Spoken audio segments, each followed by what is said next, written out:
아, 예, 여러분 잘 지내셨죠? 네, 다들 잘 못 지내셨나 봐요. 다들 잘 지내셨죠? 네, 벌써 12월 첫 주가 됐고, 혹시 오늘 2부 예배 드리신 분 계신가요? 예, 몇 분 계시죠? 그래서 뭐 이미 아시는 분도 계시고, 그래서 언젠가 또 말을 해야 되긴 하는데, 제가 이제 그 12월 이번 달까지 하고 이제 내년부터는 제가 교구를 맡게 됐어요. 교구를 맡게 돼가지고 올해까지만 지금 영합을 맡게 됐고, 오늘 사실 그 2부 예배 때, 1부 예배 때, 2부 예배 때 저희 신임 교육자 소개 시간이 있었거든요. 그래서 지금도 이제 뒤에 앉아 계시긴 하는데 정식적인 이제 소개는 다음 주에 하도록 하고, 이 새로운 전도사님이 원래 정식 부임이 오늘이에요. 오늘인데 제가 이번 달까지 제가 영합을 하겠다고 말씀을 드려놔가지고 그래서 이제 1주, 3주, 5주는 제가 설교를 하고 다음 주랑 그 다음 4주는 이 새로 오시는 전도사님이 설교를 할 거니까 그렇게 아시고 너무 놀라지 마시길 바랍니다. 예, 오늘은 끝이 아닌 소망이라는 제목으로 함께 말씀을 나누도록 하겠습니다. 올해 시작한 지 얼마 되지 않은 것 같은데 이제 벌써 12월 첫 주가 됐고, 또 오늘부터는 이제 신약의 가장 마지막인 요한계시록을 함께 살펴보도록 하겠습니다. 오늘 우리가 살펴볼 요한계시록은 헬라어 제목이 아포칼립스의 투 요한네입니다. 이것을 직역을 하면 요한의 계시라고 할 수가 있습니다. 이 책은 사도 요한의 말년인 대략 AD 90년경에 이제 그가 밤모섬, 이제 지금 이름으로 치면 파트모스라는 이름의 이제 그리스의 한 섬에 유배 중일 때 쓴 책인데, 사도 요한이 이 책을 쓰던 시기에는 이 로마의 도미티안 황제가 그 이전의 네로 황제 때보다 훨씬 더 심하게 이 기독교인을 박해하던 시기였습니다. 이 요한계시록은 이제 성경 전체에서도 그 위치가 워낙 특별한 탓에 이 책이 정말로 예수님의 제자 중 하나인 그 요한이 쓴 게 맞는지 이에 대한 이견이 좀 있고, 그래서 이 부분은 조금 짚고 넘어가겠습니다. 우리는 보통 요한계시록의 저자가 사도 요한일 거라고 생각을 하고 있습니다. 문제는 이 책이 다른 누군가가 썼을 거라는 주장이 있다는 건데, 이런 주장은 AD 3세기 무렵에 가이우스라는 신학자에게 처음 제기된 이래 현대에 이르러서는 여러 자유주의 신학자들이 이 책의 요한 저작서를 부인하고 있습니다. 이들은 이 책을 요한의 저서로 볼 수 없는 까닭으로, 첫 번째는 이 책이 대략 AD 90년 이후에 작성된 걸로 보이는데, 만약에 그렇다면 사도 요한이 어떻게 그렇게 노년의 나이로 이 책을 쓸 수 있겠냐라는 그런 의심이 있다는 것이고, 두 번째로는 이 계시록의 문체가 요한복음과는 너무나 다르기 때문에 이들은 요한계시록이 다른 누군가에 의해서 쓰인 책이라고 주장을 한다는 것입니다. 여러분, 근데 이런 주장들은 모두가 다 반박이 가능합니다. 먼저 첫 번째로, 요한이 나이가 많아서 이 책을 쓸 수 없다는 것은 그 주장 자체로 결함이 있습니다. 자, 한마디로 이거죠. 우리가 건강만 하면 노년에도 책을 쓰고 집필을 할 수 있다는 것입니다. 사도 요한은 전승에 따르면 예수님의 12 제자 중에 유일하게 순교를 하지 않은 제자입니다. 그가 이렇게 순교를 하지 않은 까닭은 뭐 어떤 이유가 있기는 하겠지만, 가장 큰 이유는 아마도 그가 계시록을 남기기 위함이라고 우리가 생각할 수가 있습니다. 그렇기 때문에 하나님께서는 분명 그가 이 책을 써서 남길 수 있도록 그에 맞는 상황과 형편을 허락해 줬을 거라는 말입니다.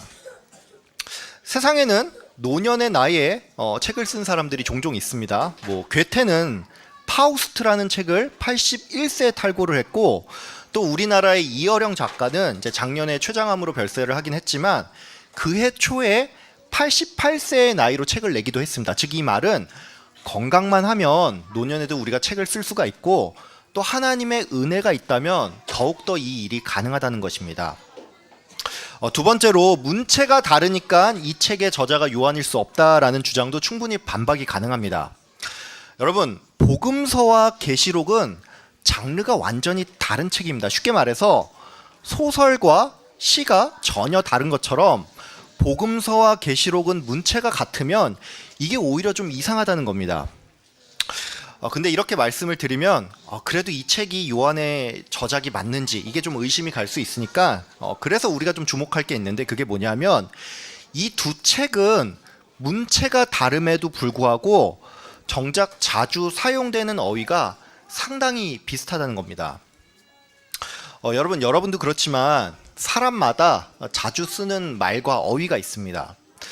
저도 제가 설교를 이제 자주 하다 보니까 이제 자주 쓰는 단어가 있다는 것을 좀 알게 됐는데, 그래서 이걸 좀 바꾸려고 해도 문제는 이게 입에 붙지를 않다 보니까 전달력이 좀 떨어지는 것 같고, 그래서 다시 익숙한 어휘를 사용을 한다는 것입니다.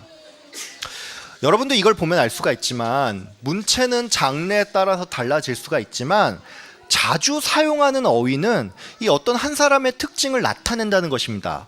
종합을 하자면 문체가 달라서 또는 그가 노년이어서 이 책을 쓸 수 없다라는 주장은 받아들이기가 어렵다는 것입니다.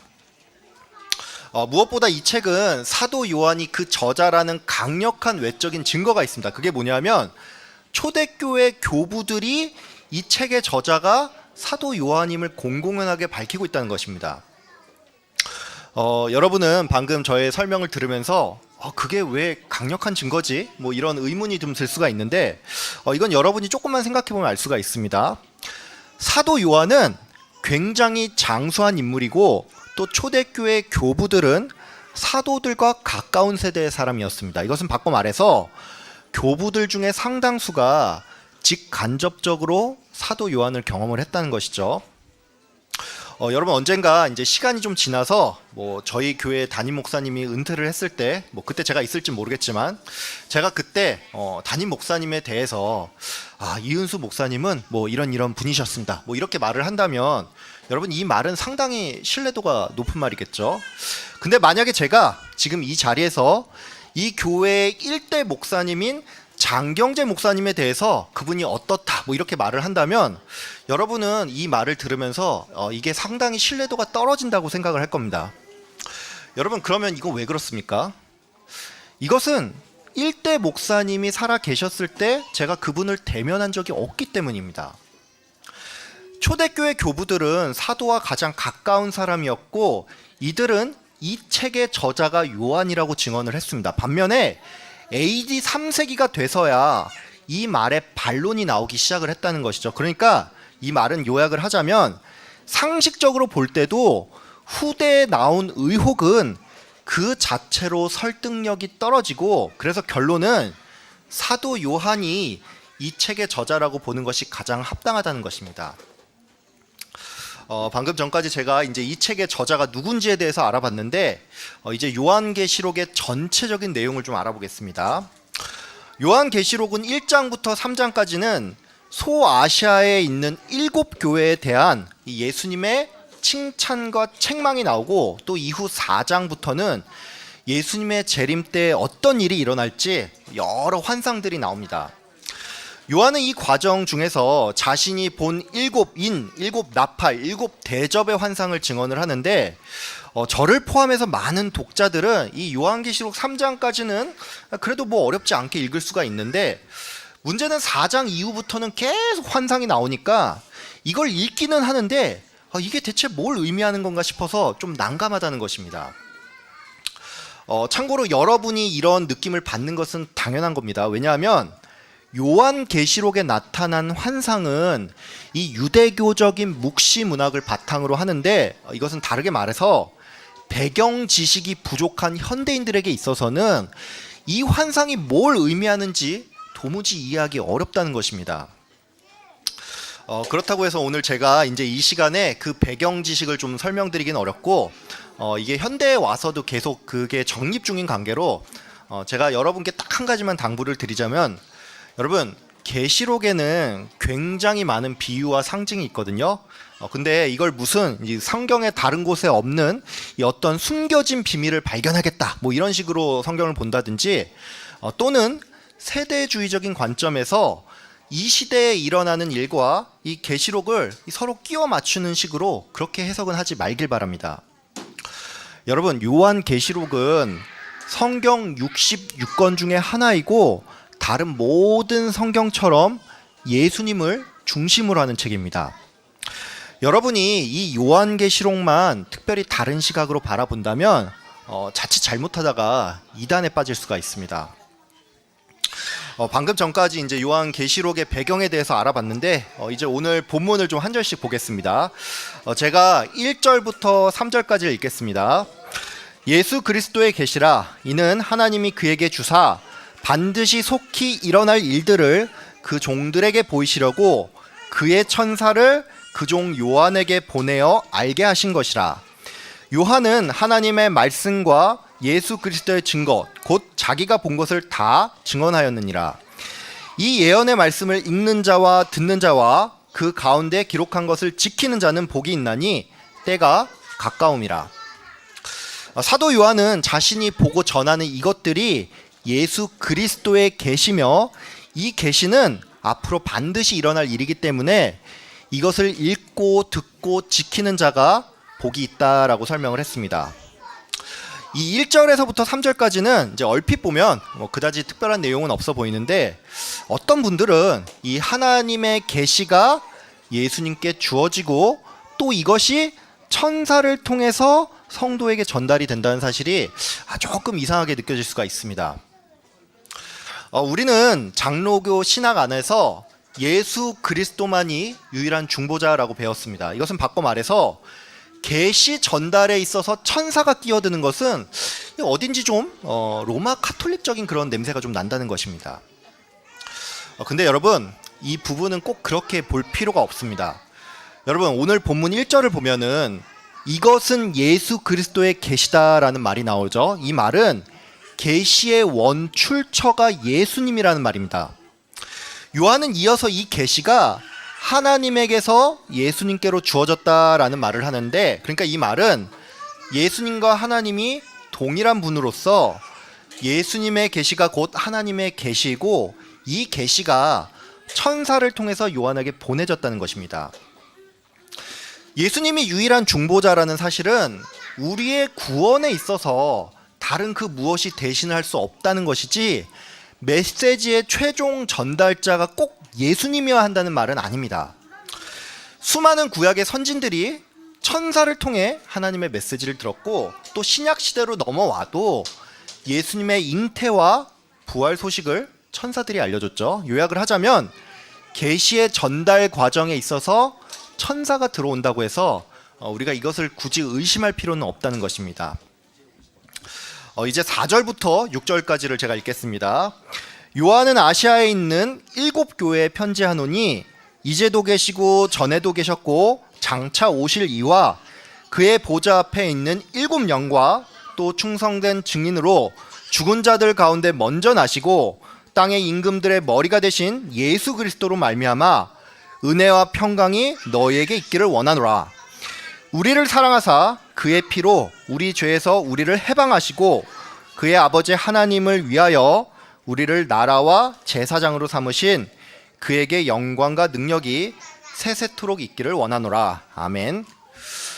요한은 이 편지를 아시아에 있는 7교회에 보내면서 그들에게 은혜와 평강이 넘치기를 축복을 하고 또 예수님께 영원토록 영광이 있기를 기도했습니다.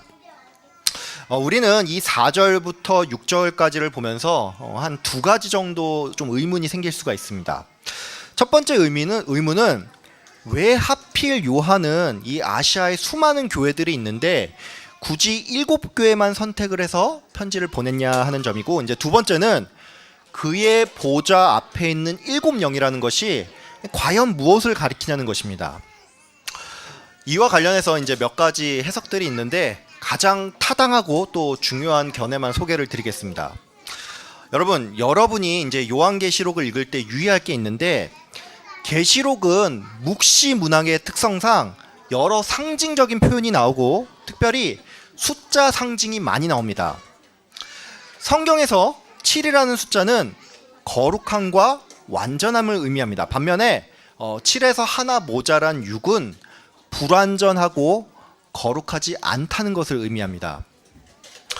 일예로 이제 여러분 계시록을 보다 보면 짐승이 나오고 그리고 그 짐승을 상징하는 숫자가 666이죠.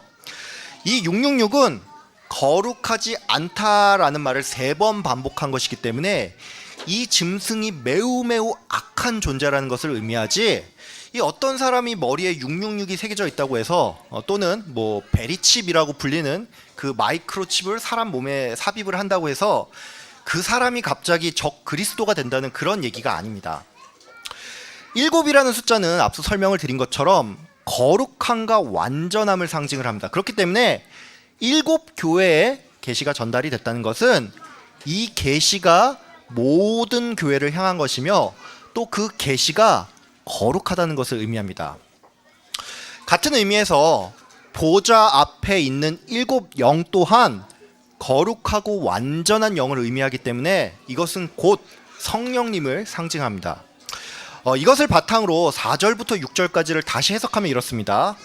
이제도 계시고 전에도 계셨고 장차 오실 이는 영존하는 분으로서 성부 하나님을 의미하고, 보좌 앞에 있는 7 영은 성령님이기 때문에 요한은 성부, 성령, 성자의 이름으로 모든 교회를 향해서 복을 빌었다는 것입니다. 이제 마지막으로 7절과 8절을 보겠습니다. 볼지어다 그가 구름을 타고 오시리라. 각 사람의 눈이 그를 보겠고 그를 찌른 자들도 볼 것이요 땅에 있는 모든 족속이 그로 말미암아 애곡하리니 그러하리라. 아멘. 주 하나님이 이르시되 나는 알파와 오메가라. 이제도 있고 전에도 있었고 장차 올 자요 전능한 자라 하시더라. 7절과 8절에서 요한은 예수님의 재림 때 그가 구름을 타고 오시며 모든 사람이 그를 볼 것이고, 하나님께서는 이 세상의 시작과 끝이며 과거, 현재, 미래 어느 때나 계신 전능한 분임을 고백을 했습니다. 방금 전까지 이제 오늘 본문을 좀 살펴봤는데 저는 여러분께서 이제 오늘 말씀을 생각을 하면서 다시 오실 예수님을 항상 기다리면서 살아가는 여러분 다 되길 바랍니다. 여러분은 방금 저의 이 권면이 예수님께서 언제 올지 모르니까 우리가 정신 좀 똑바로 차리고 살아야 한다, 뭐 이런 말이라고 생각을 할 수가 있는데, 물론 여러분 우리가 성도답게 사는 것이 분명히 중요하죠. 근데 여러분, 제가 여러분께 이 권면을 드리는 것은 우리가 성도로서 살면서 낙심되는 순간도 많고 또 어떤 날은 이 사는 일이 너무나도 막막한데, 그럴 때라도 우리가 성경의 약속을 바라보면서 소망을 잃지 말라는 의미로 제가 이 말씀을 드린 것입니다. 요한계시록의 수신자는 소아시아의 7 교회입니다. 이 교회는 로마의 지독한 탄압 안에 세상적으로 볼 때는 너무나도 암울한 시기를 보내고 있었습니다. 그렇기 때문에 이 편지는 단지 예수님의 재림 때 있을 어떤 무시무시한 사건을 알려주는 게 그 최종 목적이 아니고, 편지의 수신자로 하여금 예수님의 재림은 궁극적인 승리임을 알려주고, 또 우리에게는 새 하늘과 새 땅이 예비되어 있으니 성도는 이 약속을 바라보면서 소망을 가지고 살라는 의미로 이 책이 작성됐다는 것입니다. 한마디로 요한계시록은 세상의 끝을 말하는 게 아닌 성도의 소망을 말하는 책이라는 것입니다. 여러분, 오늘 본문에 보면 편지 서두에 예수 그리스도의 계시다라는 말이 나오죠. 여러분, 이 말이 무슨 말입니까? 천주교 성경은 참고로 요한계시록을 요한 묵시록이라고 표현을 하는데, 여러분 엄격히 말해서 묵시와 계시는 그 뉘앙스가 좀 다릅니다. 묵시는 묵상 가운데서 그 사람이 주체가 돼서 보는 것이고, 계시는 하나님께서 일방적으로 사람에게 나타낸 것입니다. 요한이 전한 모든 것은 예수님의 계시였습니다. 즉 이 말은 요한계시록의 모든 말씀이 하나님이 인간에게 보여준 것으로, 이것은 인간의 어떤 상상이나 바람이 아닌 반드시 일어날 사건이라는 것입니다. 여러분, 예수님께서 이 땅에 다시 온다는 것은 종교적인 신화도 아니고 또 어떤 사람이 우리를 위로하기 위해서 만든 그럴싸한 거짓말이 아닙니다.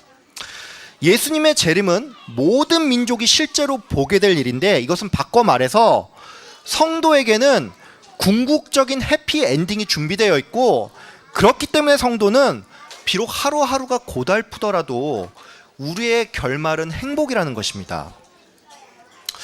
근데 여러분께 제가 우리의 결말은 행복입니다 이렇게 말씀을 드려도 이게 그다지 위로가 안 되는 분도 계실 겁니다. 여러분, 그러면 이건 왜 그렇습니까? 이것은 예수님이 다시 오는 그 날을 우리가 알 수가 없고, 또 하나님께서는 하루가 천년 같고 천년이 하루 같다 하시니까 결국 우리가 그 결말을 못 보고 죽을 수 있다는 그 생각이 있기 때문입니다. 쉽게 말해서 결말이 해피엔딩인 건 알아도 지금 내 현실은 아무런 변화가 없지 않느냐, 이렇게 우리가 탄식을 할 수 있다는 것입니다. 여러분, 그래서 말씀을 드리는데, 성도는 결말이 행복일 뿐만이 아니라 내 모든 삶 가운데 하나님이 나와 늘 함께 하시기 때문에 내가 의지할 분이 바로 내 옆에 계심을 여러분 꼭 기억하길 바랍니다. 오늘 말씀을 보면 하나님께서는 알파와 오메가요, 또 이제도 계시고 전에도 계셨으며 앞으로도 계실 전능자라는 말씀이 나옵니다. 여러분, 이 말은 하나님께서 인류의 모든 역사를 주관한다는 말인데, 여러분은 이게 그냥 당연한 소리로 들리고 그래서 뭐 특별한 감동은 없겠죠? 근데 여러분, 성경의 이런 표현은 하나님에 대한 그냥 무미건조한 수식이 아닙니다. 여러분, 꼭 기억하세요. 하나님이 알파와 오메가라는 것은 여러분 한 사람 한 사람의 시작과 끝을 하나님께서 직접 계획하셨다는 것을 의미합니다. 또 하나님이 전에도 계셨고 이제도 계시며 앞으로도 계신 전능자라는 말은 하나님께서 내가 살아가는 모든 순간 함께 하시며 그분이 나의 삶을 가장 좋은 길로 이끌어 간다는 것을 의미합니다. 여러분, 요한계시록은 이 세상 모든 게 다 끝장날까라는 그 심판을 전하는 책이 아닙니다. 앞서 설명을 했듯이 이 요한계시록은 기독교 탄압이 극에 달한 극심한 고난 가운데 있는 교회에게 소망을 전해주는 것이 그 목적입니다. 여러분, 성도는 내 인생의 끝이 궁극적인 승리임을 알아야지만 현실에 매몰되는 것이 아닌 내가 하나님 나라의 백성이라는 인식을 가지고 인생 전체를 큰 관점으로 바라볼 수가 있습니다. 또한 여러분, 내 인생의 시작과 끝을 하나님이 계획하셨으며 그분이 나와 항상 함께 하심을 기억할 때, 그때서야 우리는 진정한 안도감을 느낄 수가 있습니다. 여러분, 때로는 우리가 답답한 마음에 큰 소리를 내면서 기도를 할 때도 있죠. 하지만 여러분, 이것이 꼭 우리의 믿음을 증명하는 것은 아닙니다. 주여 삼창을 하고 큰 소리로 믿습니다 라고 말을 하고 정작 뒤돌아 섰을 때 내 마음이 불안하다면 이것은 진정한 믿음이라고 할 수 없습니다. 여러분, 믿음이란 나에게 최종 승리가 있음을 알고 하나님께서 저 멀리 위에 계신 분이 아니라 바로 지금 내 옆에 계시다는 사실을 있는 그대로 받아들이는 것입니다. 여러분, 내 옆에 있는 분에게 큰 소리 낼 필요 없습니다. 정말로 믿으신다면 조용히 기도하고 평안히 지내는 것이 답입니다. 여러분 모두 새 하늘과 새 땅을 바라보며 하나님께서 나와 늘 함께 하심을 기억하길 바랍니다. 예수님을 기다리며 소망 가운데 사는 여러분 다 되시길 주의 이름으로 축복합니다. 아멘. 이제는 교회의 머리 되신 우리 주 예수 그리스도의 은혜와 하나님 아버지의 크신 사랑과 성령님의 감화 감동 교통하심이 예수님을 기다리며 소망 가운데 살아가기를 다짐하는 이 자리에 모인 모든 성도님들 머리 위에 지금으로부터 영원까지 항상 함께 있을지어다. 아멘.